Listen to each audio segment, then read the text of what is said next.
All right, let's dive into the story of Antwerp. We're talking about a city that was, believe it or not, forged by a giant's hand.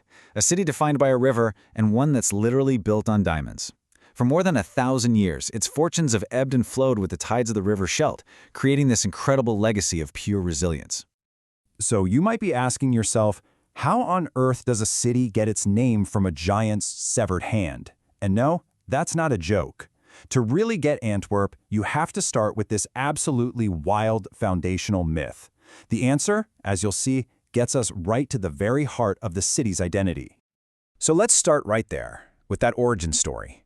It's a tale that doesn't just explain the name Antwerp, but it also explains the city's most powerful, most enduring symbol. You know, the clue is actually hiding in plain sight, right there in the name.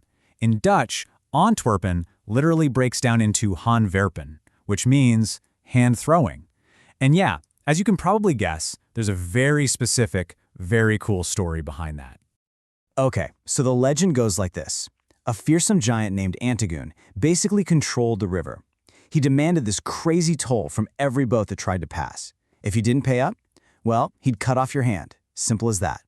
This went on and on until a Roman soldier, a hero named Brabo, finally said enough is enough. He fought the giant, beat him, and then gave him a taste of his own medicine. He cut off Antigoon's hand and hurled it into the river. And that single act of defiance, it made the hand the ultimate symbol of Antwerp's freedom. And that spirit of freedom, that defiance, it became the fuel for an absolutely incredible rise. From this mythical, bloody beginning, Antwerp grew into one of the most powerful and wealthy cities in all of Europe, kicking off its legendary Golden Age. I mean, the city's growth was just explosive. Its spot on the River Scheldt was the perfect strategic location for trade. So what started as just another modest trading post quickly leveled up. By the 13th century, it was a major European port. But by the 16th, wow, it ignited this incredible golden age of almost unimaginable wealth and influence.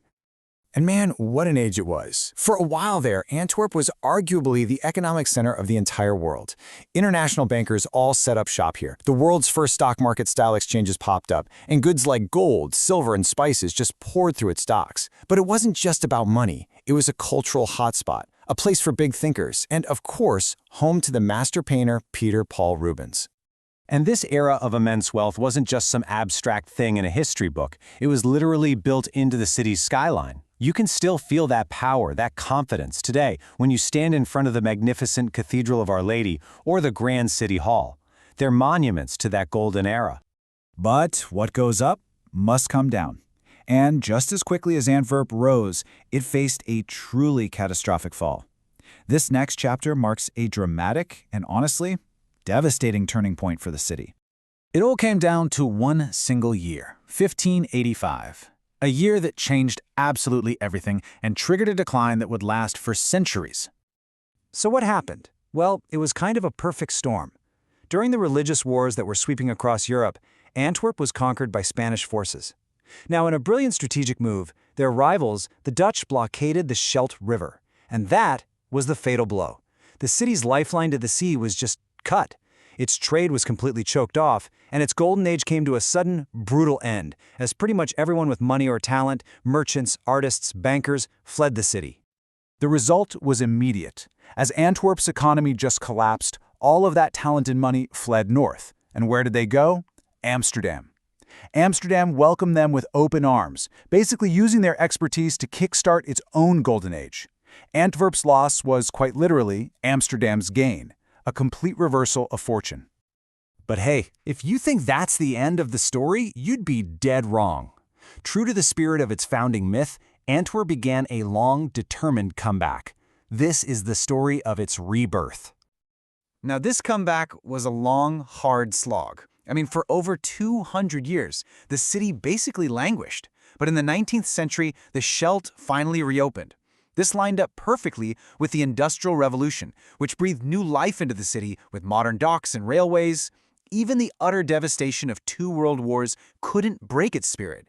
Each time the city rebuilt itself, somehow even stronger than before. A huge piece of this rebirth was a brand new economic engine, and Antwerp found it in diamonds. The diamond trade, which had roots in the city stretching back centuries, just exploded in the modern era, giving Antwerp a new, glittering identity as the diamond capital of the world. And of course, there was the port, the city's very heart.